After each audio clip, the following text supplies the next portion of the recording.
You're watching Public Affairs. Berkowitz is my name and politics is our game, and we will be doing politics this evening because we have as our guest Kirk Morris, who is he is a candidate in the 8th Congressional District.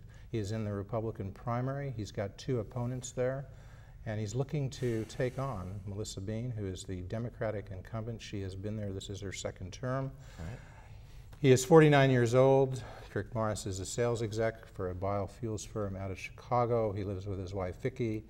He has, he would say, 6 children, and he lives currently with 5 in Gurnee. That's correct. His son, 19-year-old Marine machine gunner, PFC, Jeffrey Morris, was killed in 2004 in Iraq, and for that you have our sincere condolences, and there's nothing to say other than you have our sympathies for that. He did what he was trained to do, did what he needed to do. Kirk Morris has dedicated himself to the Heroes of Freedom Memorial and Memorial Foundation, which is raising $2.5 million to build a Fisher House at the Hines VA Hospital, correct. about 12 miles west of the Chicago loop. Right, just west of the town. Place where people who are coming with friends and family, for those who are at the hospital who have been injured, sick, disease, otherwise, the rehabilitation can take a long time. Having somebody there with whom it's their home away from home while they're recuperating from their wounds and from their surgeries and injuries. Also raising money for a memorial in Gurnee. Right. Okay. That's correct. And you are here today because you want to be the 8th Congressional District Republican candidate. That's correct. To take on Melissa Bean, as we said. Ken Arnold is running. Steve Greenberg is running. Mm-hmm. We've invited Steve Greenberg. He's not available yet. Perhaps he will at some time. Okay. Melissa Bean has been on this show twice previously, but not in the last year and a half. So we'll talk more about that. It is important, but you know, getting right to the issues here. Yeah. North Korea reached an agreement with the United States, and they're not going to dismantle their nuclear capability. They're going to disable it initially. Is that right? Is that what the agreement is? In return for the U.S. giving economic aid to North Korea. Is that right? And removing them from the terror countries that sponsor terrorism. All right. And Britt Hume from the Fox News Channel heard about that agreement, and as he said, haven't we bought this rug before? I mean, do you think seems that we have? Has Britt Hume right? Is this a bad agreement for the United States? Well, I don't think it's ever a bad idea to talk to people. To reach an agreement, though, based on the notion that they're going to actually disable things, and we go off and don't take our eyes away. They get aid, and then. Well, I don't believe for a moment that we'll take our eyes away. I think what we're saying is we've reached an agreement that we will give them economic aid and we'll remove them from the watch list of nations that sponsor terrorism. But we'll always keep our eyes on it. We have friendly neighbors there. We have South Korea, Japan. We'll keep an eye on what's going on. We'll make sure. It's going to be verifiable. We're going to have people on the ground to see that these things are getting disabled, stay disabled. Just as they're going to hold us accountable to give them the financial aid they need. Absolutely. Let me start off real quick with what we call the lightning round. Let me just ask you a bunch of things, items, topics, and I want to ask you, should we have more of it or less of it? And then we'll come back with a little more in-depth discussion. Okay. Global war on terrorism, defense in that war. Should we have more defense or less defense? More defense. Global war on terrorism, offense. Should we have more offense or less offense? That's a tough one because it's but you want a quick answer. Quick answer. Quick answer. More. Well, you know, a slight detour. You've probably heard Rudy Giuliani speak about this. You should say politically you've been involved. We didn't mention that in your intro, but you've been involved, as you say, going back to the Reagan administration in terms of supporting. Prior to that, even yes. Supporting folks. Okay. Prior to that. Right. Supporting, working for who? Jerry Ford. And Nixon. And too. Nixon. Yeah. Okay. And then more recently, for people following the 8th Congressional District, they would know that David McSweeney ran. I supported against David McSweeney. Yes, I did. Okay. And I see that because I know you were at various events. Rudy Giuliani came out for McSweeney and raised money for him. But even then, he was talking before now. He's running, obviously, as a presidential candidate.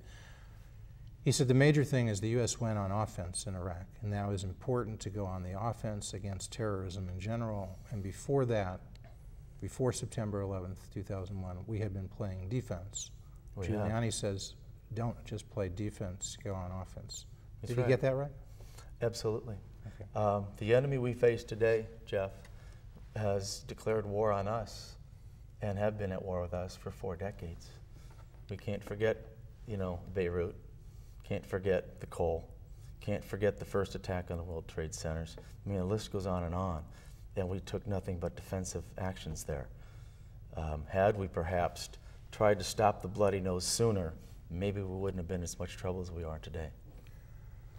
Aggressive interrogation. Some say what that is just a euphemism for torture. That's in the news today. We should say we're taping this on October 7th. If you're watching it in the Chicago metro suburbs, it'll be the week of October 15th. If you're watching it in the city of Chicago, it'll be October 22nd, or in Aurora, and so forth. So, but as we tape today, in the news are allegations that the U.S., again, this has come up obviously in the last few years, but again, the allegation is torture. Again, the allegation is the administration has been blessing things be done in Iraq on our behalf, whether it be by soldiers or whether it be by the CIA or other interrogators, that the critics would say constitute torture.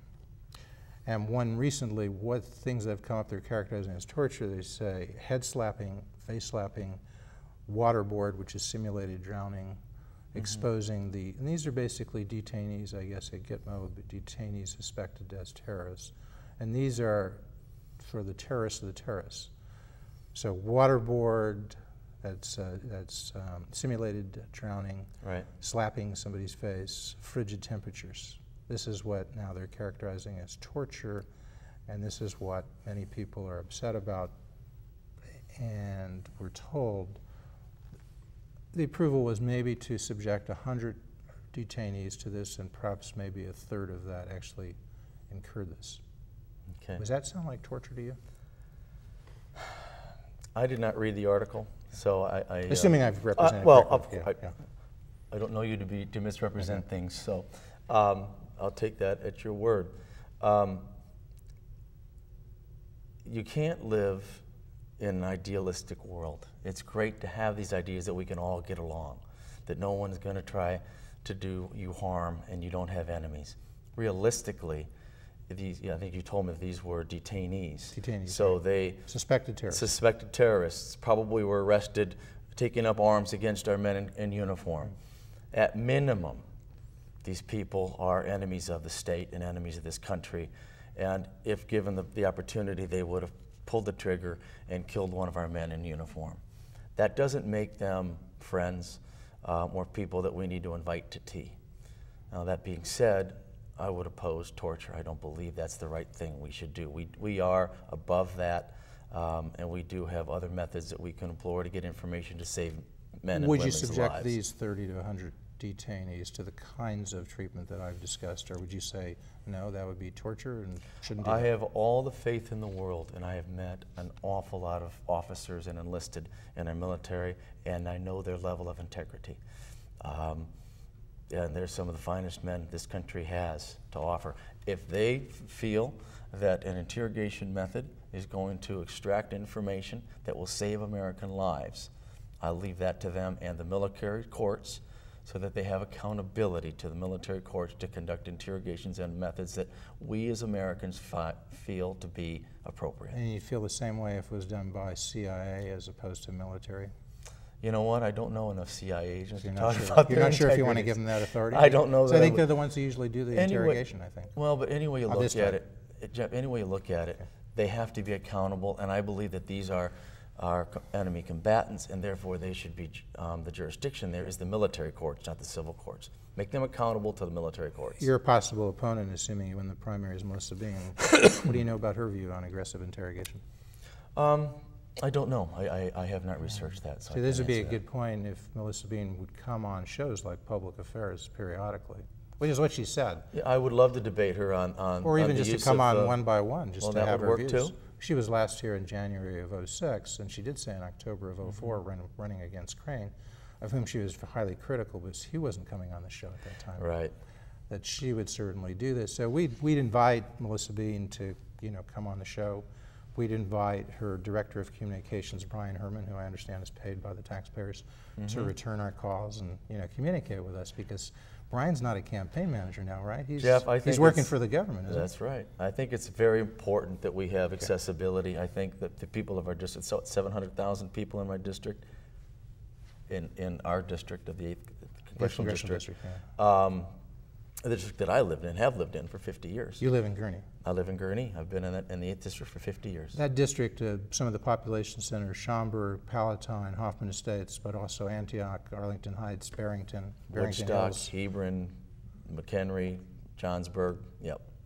All right, give people a flavor. That is a district, if people are in Chicago, if they go straight north, the North Shore, they're into the 10th Congressional District. If they go northwest, if they go west of there, they're into the 8th, right? And so that would be the northwest portion of Cook County. That's Manzullo is out there. Yeah, that is Crystal Lake, and he goes beyond all the way out to Cook County, and then Westlake County, and then McHenry County. That is the 8th. No, I'm sorry. McHenry, Westlake County is the 8th. Is the 8th, right? And also McHenry. Yeah, I'm talking about the 8th. We go. The 8th also goes into Zion and Beach Park. Because of that, yeah, right. The right. Top It stops part at York House. The Zion part was something that I think the Republicans, when they redistricted, thought they would help Mark Kirk, who they thought was in more danger, and give it away from the 8th, who at that time was Phil Crane. And so that was a sort of a Democratic area brought over into the 8th to help Kirk get rid of those Democrats. It turns out perhaps Crane needed the help more than Kirk. No, they adjust those boundaries based on. All right, back to the more or less warrantless wiretaps. Right. That's been much in the news. The administration contends at certain times for certain individuals it's appropriate to conduct wiretaps that are without a judicial warrant. Should we have more of those or fewer of those? Hope we get back to this again, because I would say more of those. More of those. We got to get back to that, though, Jeff. Well, a quick one on that is that sometimes the distinction that is made by the administration is that if what they call foreign communications to foreign, right, that are often these days routed through, because of the way phones and work, through the domestic U.S. servers, but it is a foreign individual speaking or trying to speak with another foreign individual. Those, the administration contends, are clearly do not require a judicial warrant. Are they right on that? Yes. Foreign to foreign. Yes, absolutely. And then you get maybe into the tougher area where you have foreign to domestic communications. Do they need a warrant there? Because they would say, if it's directed at somebody who's thought to be a terrorist, I think they would say that's not required. Are they right? Yes, I do. Okay. And I'll tell you why. So domestic to domestic, though, that's clearly a case where you'd say you should get a judicial warrant. You better get a warrant for that one. Okay. It's always a balance, Jeff, between national security and personal freedoms here. But we can't ignore the fact that we are at war. And in war times, we have to at war with terrorists, because it gets back to torture. We didn't mention on the Geneva Conventions. I thought that was supposed to apply to people who are signatories to the Geneva Conventions. That's correct. We don't torture people who do that, right? Right. Maybe we don't do it in general, but we certainly don't do it. But does that convention apply to terrorists? Because if so, who signed on behalf of that? Oh, there we go. We're relying on that. And when people said that if we torture or if we use aggressive interrogations, that will come back to our prisoners. But is there any sign that the terrorists are treating our prisoners or people they take with anything like the Geneva Conventions? Don't they just sort of lop off their heads at will? In fact, that was the precedent to the death of my son. They took those 5 U.S. citizens and cut off their heads and buried and burned them and hung them from the bridge in Fallujah. Yeah, I don't think they do anything nice to our prisoners of war. All right. Back to the data mining of. Data mining is another issue where the administration has been looking for patterns. They haven't been listening on calls, but they've been scrutinizing calls being made in the ways that they would find suspicious, so they call that data mining. Mm-hmm. Is that something that bothers you? Should the administration be permitted to do that kind of data mining? Could you repeat that one more time? Well, where the administration has the ability, and it's not like somebody sitting there plotting, but computer ability, to look at massive number of calls that are being made and look for patterns that they think would be suspicious of terrorist activity. They're not listening to those calls, but they're tracking who is calling abroad, who is calling people that may be on a list of terrorists and so forth. I thought you were talking data mining emails. Yeah. phone calls? No, yes, That's absolutely. okay. I think looking at patterns of calls is just as important as looking at where they're coming from. Okay. Patriot Act. I know that there's people who want to take that, parse it point by point. Yeah. But let me just ask you, if you had been in Congress when the Patriot Act came up, would you have voted to support it? I might have wrote it. You might have written it. So you support it? Yes, absolutely. Okay. Does it need to be changed and flexed today? Yes. And part of the things that bothers me is that some of those sunset have been taken away. I think we're in a time of war again, when we're looking at the balance of national security versus personal freedoms. There's a time when you need to give away some of those freedoms for the greater national good. But you have to have a time limit on it, so it stops, and then you have to revisit it every once in a while. So sunsetted for some of those things did sunset after 5 years. We did sunset, but some of those sunsets were removed, and we should not have done that. You're saying they just need to keep coming up? I think you do. Anytime you infringe on personal freedoms and liberties, you cannot make those permanent. You have to have those constantly reviewed. Individual control of Social Security retirement accounts. Should individuals be able to take their funds that are currently in Social Security and invest them in the stock market and the bond market in the same way they can take their 401k accounts? They can't invest it completely as they would like. They can't put it into pork pellets, for instance. Right. But they can put it in what's viewed as reasonably safe and prudent investments. Not quite. Obviously, they can get gains. They can have losses. But they can do that now with their company 401k accounts within those constraints. Right. Would it be appropriate to say to the individuals who have a Social Security account, you can invest it in the same way as you invest your 401k?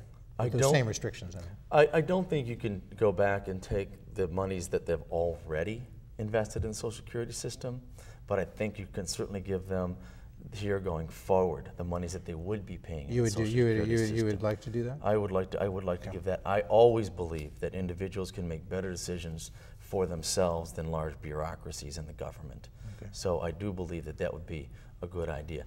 That being said, we need to take the accountability ourselves too. If we invest them poorly, don't ask for the government to come and bail me out.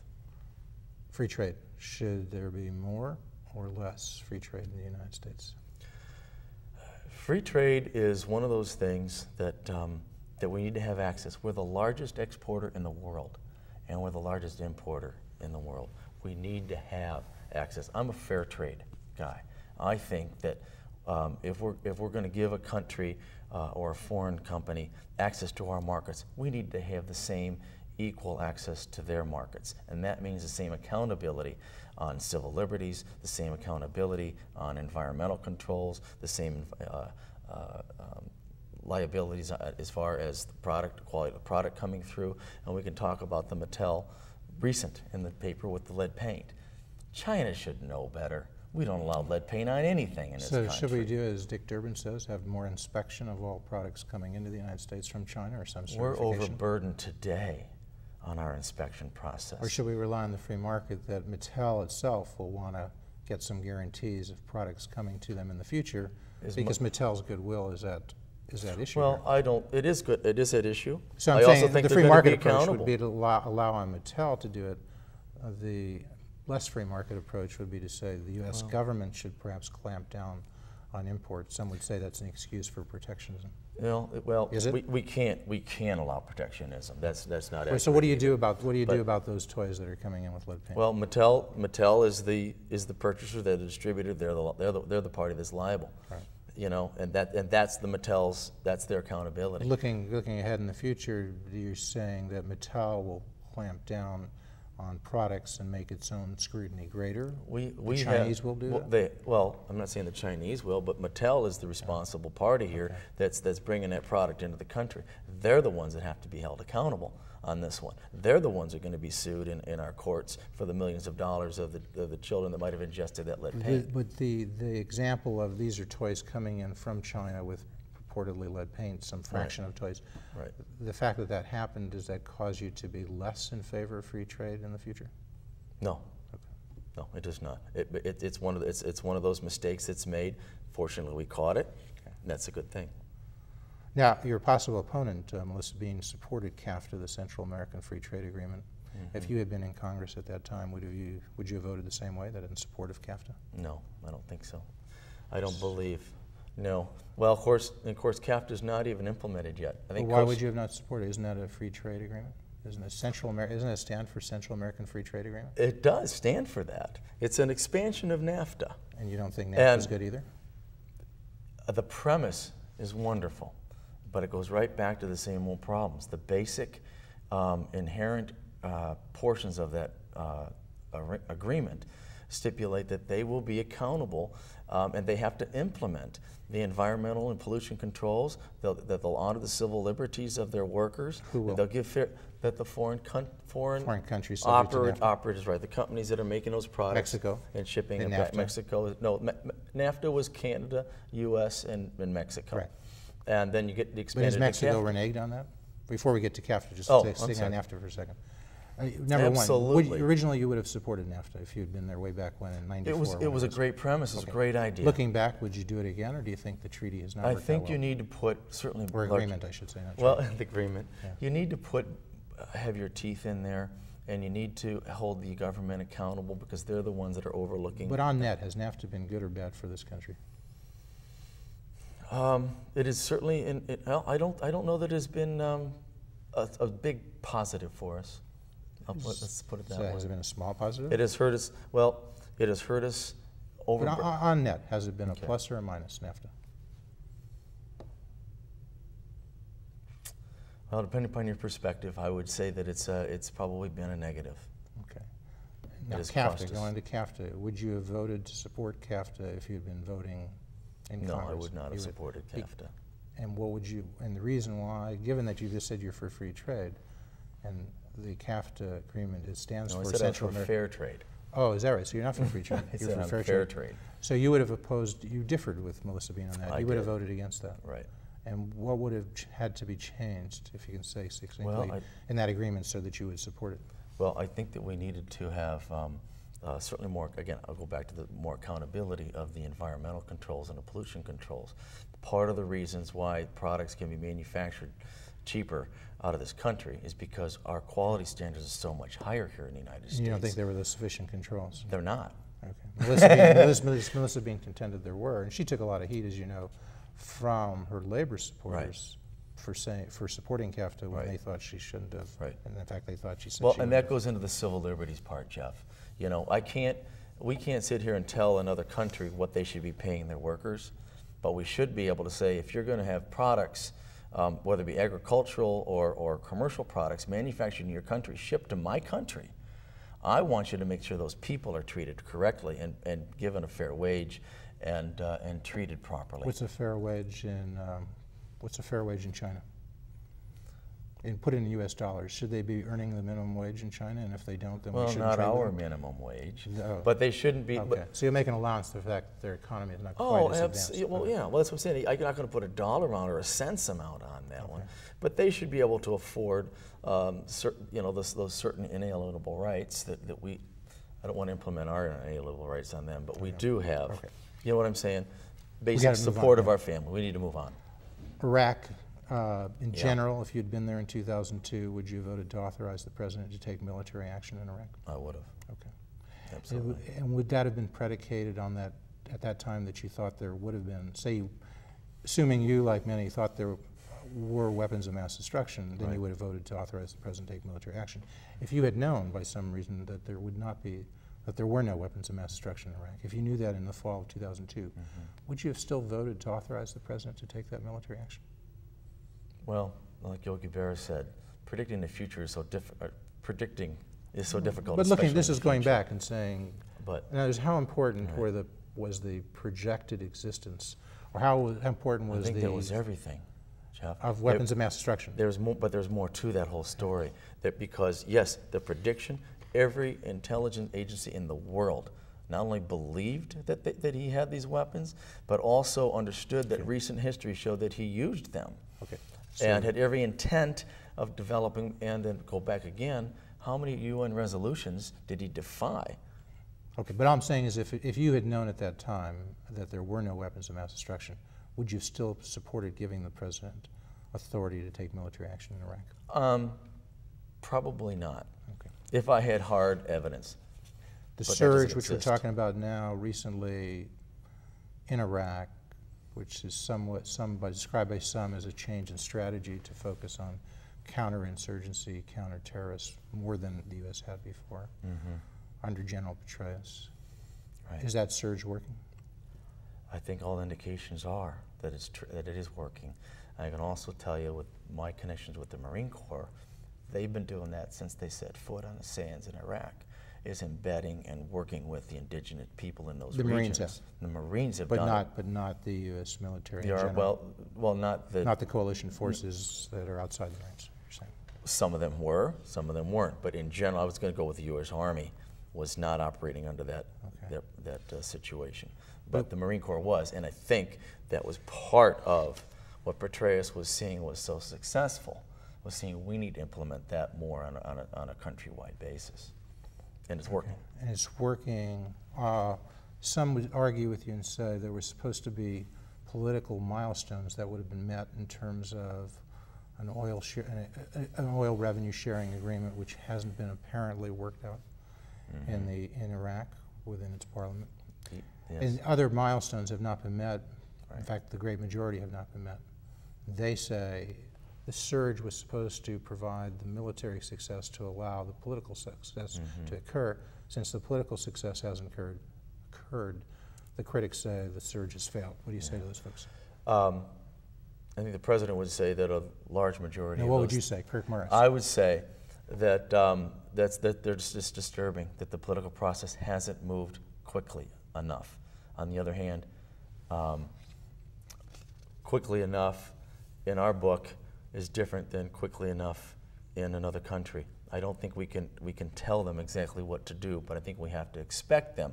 After all, it is our men and women blood who is being shed over there as well. Okay, we're going to go real quick now because we're going to continue to speak as the credits roll, but I very much want to thank our guest, Sure. Kirk Morris, for coming here, and we'll have you Looking back. forward to coming back We didn't again. finish We'll all the talk about topics. more of this. So okay, we've done the war, we've done the surge, going over to immigration, which is an Yes. important policy. Yeah.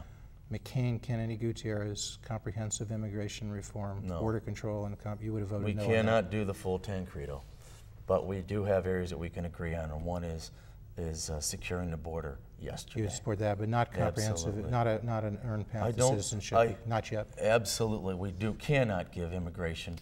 We cannot give immigration. We cannot give amnesty to anybody. Citizenship in this country is conferred. It is not going to be demanded on me, and you cannot buy it at any price. Tax cuts, you support making the Bush tax cuts permanent? Permanent.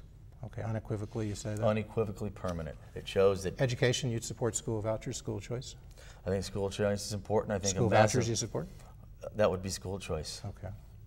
Charter schools you support? Civil unions you support? Civil unions, I would support those. Same-sex marriage? I would not vote for legislation giving that. You're no. pro-choice? I am pro. That's a, You want to that's a very return the divisive abortion issue to the states? I believe that is where it belongs. You wouldn't, but you would not like to make, abortion illegal, even with the exceptions for the life of the mother and rape and incest.